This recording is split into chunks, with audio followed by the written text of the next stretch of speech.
Hey everyone, it's Wine Wednesday again, and I'm here with another bottle of wine. Another bottle, that sounds so terrible. I have another wine here. So this is Equinoxe. You need to say it with a French accent because there's an E on the end and it's another French one.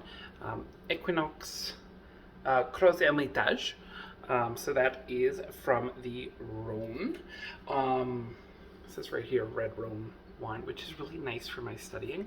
So if I haven't told you guys last week, I forget what I said, but I'm doing my WSET level 3 or WSET level 3. So I am tasting a lot of wine. So my homework, I'm filming like 5 of these videos in 1 week because I have, once again, I don't want to say a shit ton, but I have a lot of wine that I need to be sampling. So yeah, it's a lot of fun. It's really good. So this wine, first off, if you can see, honestly in person, it's super cool because it's this super dark. Like when I look through my tasting glass, looking through, I cannot see like where the stem meets the bowl. I can't see that connection. So it's like this deep, very purple color. Like if you know like a Beaujolais, it's almost that color, and there's some notes that carry over, or that I get. So the other thing, first off, this wine is a screw top. So there's some considerations with that. So if you don't know the difference, so screw tops completely block out any oxygen from getting into your wine, whereas something like a traditional cork, these still let some oxygen into your wine, so that your bottle, when when the fancy people lay it on its side and it's oxygenating and they're like, "Ooh, I'm aging it in my cellar," that's because there's still a little bit of oxygen getting in there. It's allowing the flavors to get more complex, more to age the wine. Whereas a screw top, because there's literally no oxygen coming in at all, it won't happen. It's great. Also, is this, nope, that's real. If you see any synthetic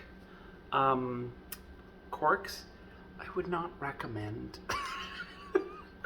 those, just because we don't know if they cause cancer or not, because they're plastic. And I am a huge fan of not using plastic unnecessarily, because plastic sucks and it's terrible for the environment.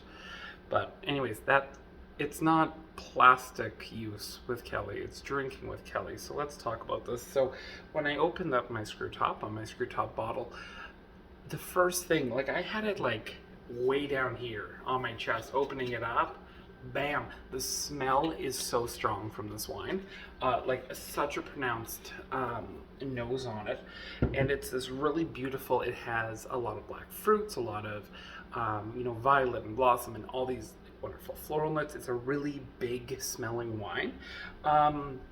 It's got some black licorice. It's got some, it's like I'm looking at my notes here, like that creamy vanilla kind of thing. So I'm not sure if that's right or if it's other scents that are getting to me, because this wine also smells really fresh, really new.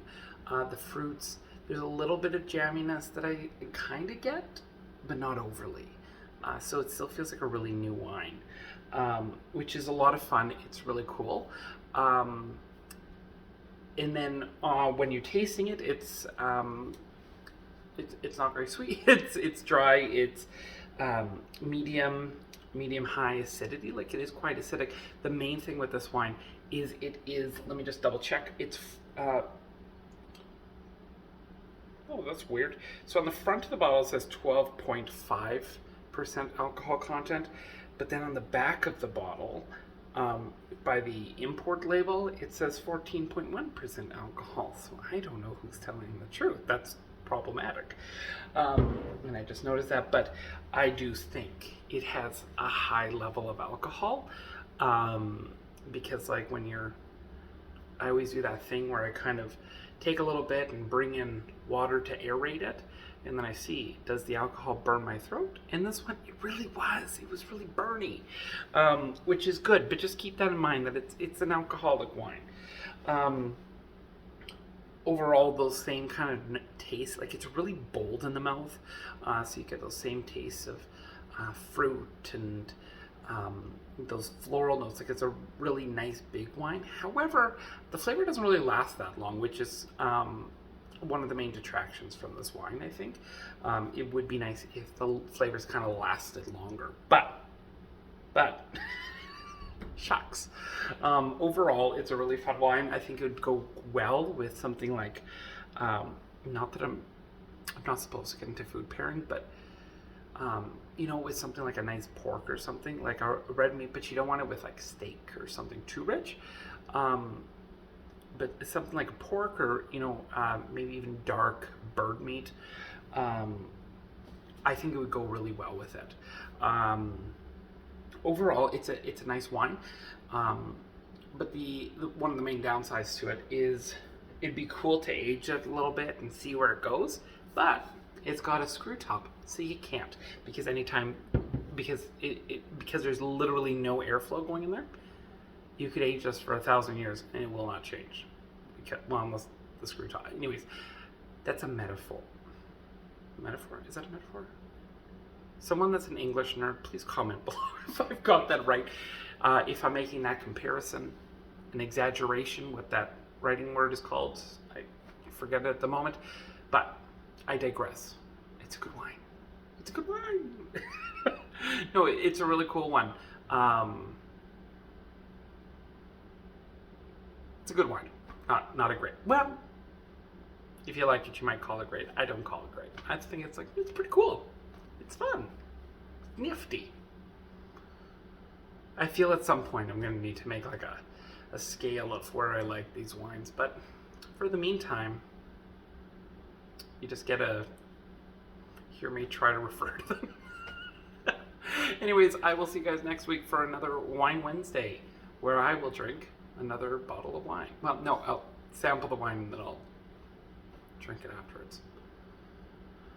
Yeah. Yeah, so I'll see you next week.